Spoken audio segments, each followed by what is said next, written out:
लेकिन एनकाउंटर ख़ास तौर पे उत्तर प्रदेश जो हमारे एक योगी जी का शासित प्रदेश है, अभी योगी जी मुख्यमंत्री हैं, वहाँ पे तो एनकाउंटर, हाफ एनकाउंटर को लॉ एंड ऑर्डर सुधारने का तरीका एक बताया जाता है हाईएस्ट लेवल से, जो कि बहुत ही शर्म की बात है। तो सुप्रीम कोर्ट अगर उस चीज़ के ऊपर संज्ञान लेती तो मेरा ऐसा मानना है, अगर हर एनकाउंटर पे जो पहले से भी कानून है उसको एक हिरासत में हत्या मान के चला जाए, उसकी एफआईआर होनी चाहिए हत्या की, और हत्या की एफआईआर की इन्वेस्टिगेशन होनी चाहिए, उसमें पोस्टमार्टम में वीडियोग्राफी होनी चाहिए, जो इलाके के एसडीएम साहब हैं उसकी निगरानी में उसकी इंक्वेस्ट प्रोसीडिंग भी होनी चाहिए। ये कानून सेटल्ड है। अब आसाम में एनकाउंटर हो गया तो वहाँ अलग से दोबारा सुप्रीम कोर्ट को निर्देश देने पड़ रहे हैं, तो इस बात से मुझे बहुत हैरानी होती है। यहाँ तो कंटेम्प्ट चलनी चाहिए ना। जो अधिकारी सुप्रीम कोर्ट की निरंतर जो कानून तय है उसका उल्लंघन करने की जुर्रत रखते हैं, अपने राजनीतिक दबाव में या राजनीतिक आकाओं के कहने पे या किसी भी गैर कानूनी गैर संवैधानिक वजह से अगर सुप्रीम कोर्ट के गाइडलाइंस की अवहेलना करने की जुर्रत करते हैं, तो उनको कंटेम्प्ट की प्रोसीडिंग चलनी चाहिए उनके खिलाफ, और जो पहले की गाइडलाइंस हैं 302 का मुकदमा दर्ज करके उनके खिलाफ कार्रवाई करने का काम होना चाहिए। सुप्रीम कोर्ट ने असम पुलिस पर लगे 171 कथित फर्जी एनकाउंटर के मामले की निष्पक्ष और गहन जांच के आदेश दिए हैं। जस्टिस सूर्यकांत और जस्टिस एन कोटेश्वर सिंह की बेंच ने इस मामले को गंभीर मानते हुए असम मानवाधिकार आयोग को निर्देश दिया है कि वह पीड़ित परिवारों से संपर्क के लिए सार्वजनिक नोटिस जारी करे। इस पर आपकी क्या टिप्पणी है? देखिए, एनकाउंटर पे कानून कोई आज ये नहीं बना। एनकाउंटर हो या हिरासत में, पुलिस की हिरासत में अननेचुरल डेथ हो, तो उस पर हत्या का मुकदमा दर्ज होना ही चाहिए, क्योंकि एनकाउंटर ज़्यादातर जो देखे गए हैं, और इसमें कोई मेरे कहने में अतिशयोक्ति नहीं होगी कि बहुत ही कम परसेंटेज ऐसी होती है जिसमें एनकाउंटर होता है। एनकाउंटर का मतलब होता है अचानक जो पुलिस की टीम है, पार्टी है, वो किन्हीं अपराधियों से टकरा जाए, कोई प्लानिंग करके नहीं, या घात लगा के बैठी हो और अपराधी जो है हमला कर दें उनको अरेस्ट करने के लिए। लेकिन एनकाउंटर ख़ास तौर पे उत्तर प्रदेश जो हमारे एक योगी जी का शासित प्रदेश है, अभी योगी जी मुख्यमंत्री हैं, वहाँ पे तो एनकाउंटर, हाफ एनकाउंटर को लॉ एंड ऑर्डर सुधारने का तरीका एक बताया जाता है हाईएस्ट लेवल से, जो कि बहुत ही शर्म की बात है। तो सुप्रीम कोर्ट अगर उस चीज़ के ऊपर संज्ञान लेती तो मेरा ऐसा मानना है, अगर हर एनकाउंटर पे जो पहले से भी कानून है उसको एक हिरासत में हत्या मान के चला जाए, उसकी एफआईआर होनी चाहिए हत्या की, और हत्या की एफआईआर की इन्वेस्टिगेशन होनी चाहिए, उसमें पोस्टमार्टम में वीडियोग्राफी होनी चाहिए, जो इलाके के एसडीएम साहब हैं उसकी निगरानी में उसकी इंक्वेस्ट प्रोसीडिंग भी होनी चाहिए। ये कानून सेटल्ड है। अब आसाम में एनकाउंटर हो गया तो वहाँ अलग से दोबारा सुप्रीम कोर्ट को निर्देश देने पड़ रहे हैं, तो इस बात से मुझे बहुत हैरानी होती है। यहाँ तो कंटेम्प्ट चलनी चाहिए ना।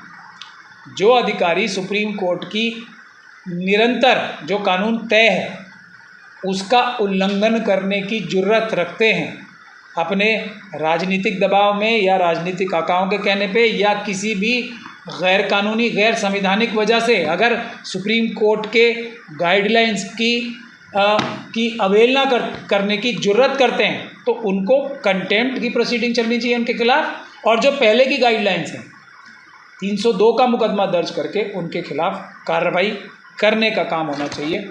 और अभी जो अमित कुमार वाली जजमेंट अभी सुप्रीम कोर्ट ने की है वो एक बहुत अच्छी जजमेंट है, क्योंकि उसमें जो एजुकेशनल इंस्टीट्यूशन है यानी शैक्षिक संस्थान है, उसमें अगर कोई भी किसी छात्र की अननेचुरल डेथ होगी तो उसमें आत्महत्या के उकसाने का मुकदमा दर्ज होना ही होना है।